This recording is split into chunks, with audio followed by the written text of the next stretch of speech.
Assalamualaikum warahmatullahi wabarakatuh. Selamat malam, salam sejahtera untuk kita semua. Hadirin para pemirsa dimanapun saja berada, kali ini saya akan membacakan berita terkait dengan koalisi perubahan yang sampai pada hari ini atau detik ini juga belum mengumumkan atau belum mendeklarasikan Anies Baswedan sebagai calon presiden yang akan diusung pada Pilpres yang akan datang. Kira-kira mengapa ya koalisi perubahan belum juga mengumumkan Anies ya? Mari kita baca beritanya yang saya kutip dari wartaekonomi.co.id dengan judul Nasib Anies Baswedan digantungin, koalisi perubahan ternyata gara-gara PDIP. Apa hubungannya pendeklarasian Anies Baswedan dengan PDIP? Mari kita baca. Warta Ekonomi Jakarta. Politisi Partai Nasdem Bestari Barus menyebut jika PKS, Demokrat dan partainya masih menunggu PDI Perjuangan untuk mendeklarasikan siapa nama yang akan maju dalam Pilpres 2024. Ini berdampak pada nasib Anies Baswedan yang nampaknya seperti tidak diberi kepastian oleh koalisi perubahan. Seperti diketahui, Anies Baswedan telah dideklarasikan sebagai bakal calon presiden dari Partai Nasdem sejak Oktober tahun 2022 lalu. Namun hingga kini mantan Gubernur DKI Jakarta tersebut belum secara resmi dimajukan sebagai calon presiden. Menanggapi hal tersebut, anak buah Megawati Soekarno Putri, Dedi Yepri Sitorus, menyebut jika partainya perlu berhati-hati ketika menentukan siapa kader yang akan maju dalam kontestasi.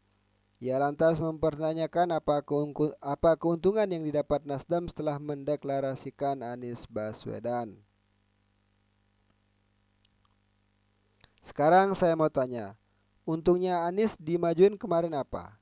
Kata Dedi seperti dikutip suara.com melalui tayangan kanal YouTube TV One News pada Rabu 11 Januari 2023. Dedi menyebut jika bakal calon presiden dari Nasdem memiliki pemikiran yang berubah-ubah, misalnya soal ibu kota Nusantara. Dedi menilai jika Anies memiliki sikap yang pelin-pelan atas proyek yang digagas oleh Presiden Joko Widodo tersebut. Sampai sekarang gue nggak ngerti tuh pikirannya apa, ujar Dedi. Malah bolak-balik, kadang katanya dukung IKN, kadang enggak. Iya kan, kadang ini pagi tempe, besok sore, nggak jelas juga, sambungnya. Terkait dengan proyek IKN, saya pikir Anies Baswedan sudah sangat jelas ya. Secara diplomatis beliau mengatakan bahwa kalau memang proyek IKN itu memiliki dasar hukum yang kuat, maka tidak ada alasan bagi kita untuk tidak melanjutkan.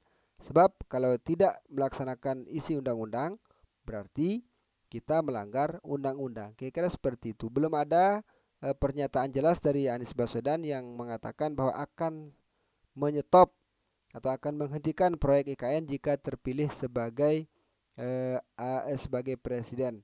Dan kita tidak tahu apa dasarnya para lawan politik menuduh hal tersebut kepada Anies Baswedan. Bisa jadi itu dijadikan sebagai satu senjata untuk menurunkan kredibilitas atau bahkan elektabilitas Anies Baswedan itu sendiri.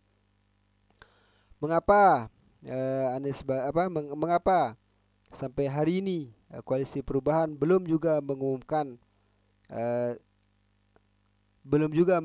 calon presidennya? Tadi sudah dijawab oleh Bestari Barus yang mengatakan bahwa kami masih menunggu PDIP untuk mengumumkan calon presidennya. Seperti yang saya sampaikan sebelum-sebelumnya, itu agar bisa membaca strategi politik yang akan digunakan sebagai langkah, sebagai jurus untuk melawan strateginya musuh. Satu hal juga ya, mengapa sampai pada hari ini menurut saya ya, koalisi perubahan ini juga belum menyatakan sikap dengan tegas ya, kegabungan dari ketiga partai ini. Salah satunya adalah karena Pak Surya Paloh itu beliau masih tidak berada di Indonesia. Beliau masih kurang sehat, sedang berobat di Jerman persisnya sebelum Kaisang Pangarep. Kalau tidak salah seminggu sebelum Kaisang Pangarep seminggu sebelum Kaisang melangsungkan resepsi pernikahannya sehingga beliau tidak bisa hadir ya. Maka beradaan Surya Paloh di Indonesia itu memberikan peluang bagi lawan politiknya untuk melakukan manuver politik agar koalisi ini menjadi goyah. Kita akan menunggu ya akan seperti apa sikap dari Partai Nasdem, begitu juga dengan sikap Pak SBY sebagai dan Agus Harimurti Yudhoyono, begitu juga dengan PKS ya ketika bertemu langsung dengan Surya Paloh.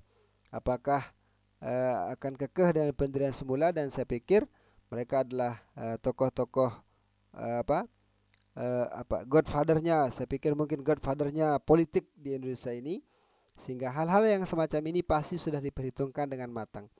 Nasdem sudah tahu apa plus minusnya, apa konsekuensinya mengurus Anies Baswedan. Surya Paloh bukanlah politikus ecek-ecek ya, bukanlah politikus kemarin sore yang kemarin sore mengenal politik, bukan. Beliau sudah mengenyam asam garamnya politik, sehingga dalam menentukan sikap politik ya pasti sudah diperhitungkan matang-matang, lebih-lebih dengan mengusung Anies Baswedan ya, lebih dengan mengusung Anies Baswedan yang notabene merupakan antitesa dari Jokowi, pasti sudah diperhitungkan dengan secara matang. Bahkan ketika pada tanggal 22 Oktober saat mendeklarasikan Anies sebagai calon presiden, Surya Paloh menyampaikan hal tersebut, bahwa setelah ini Partai Nasdem akan difitnah, Partai Nasdem akan bla bla bla bla, sehingga tapi apakah kita akan goyah dengan itu? Saya pikir tidak. Mengapa Anies? Why not the best? Kata Surya Paloh. Ya, mengapa memilih Anies? Kenapa tidak yang terbaik? Ya, banyak alasan untuk memilih Anies Baswedan versi Surya Paloh maupun versi pendukung-pendukungnya yang lain. Sebagai bukti bahwa Anies Baswedan merupakan tokoh yang sangat diperhitungkan untuk kontestasi pada Pilpres yang akan datang. Ya, terbukti dari serangan-serangan yang diberikan atau yang dilancarkan oleh lawan politiknya. Kalau memang Anies tidak diperhitungkan bahwa dengan misalkan dengan mengatakan Anies Baswedan itu tidak berprestasi, Anies Baswedan itu kadrun dan sebagainya, ya mereka akan bersifat adem ayem saja, tidak perlu menyerang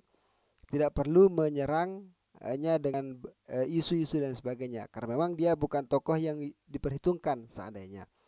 Tapi kan ini berbeda, seolah ya lawan politik itu akan panik dengan kemunculan Anies Baswedan. Bahkan menurut Rocky Gerung, istana rapat setiap hari selesai asar untuk membahas elektabilitas Anies, untuk membahas strategi bagaimana mengalahkan Anies Baswedan pada Pilpres 2024 yang akan datang. Maka saya pikir ya meskipun sampai pada hari ini Koalisi Perubahan belum juga mengumumkan Anies Baswedan sebagai capresnya, akan sangat riskan, akan sangat berisiko sekali untuk bubar dari koalisi ini. Ini berkaitan dengan integritas ya, berkaitan dengan reputasi dan atau nama baiknya di hadapan masyarakat ya. Kalau sampai koalisi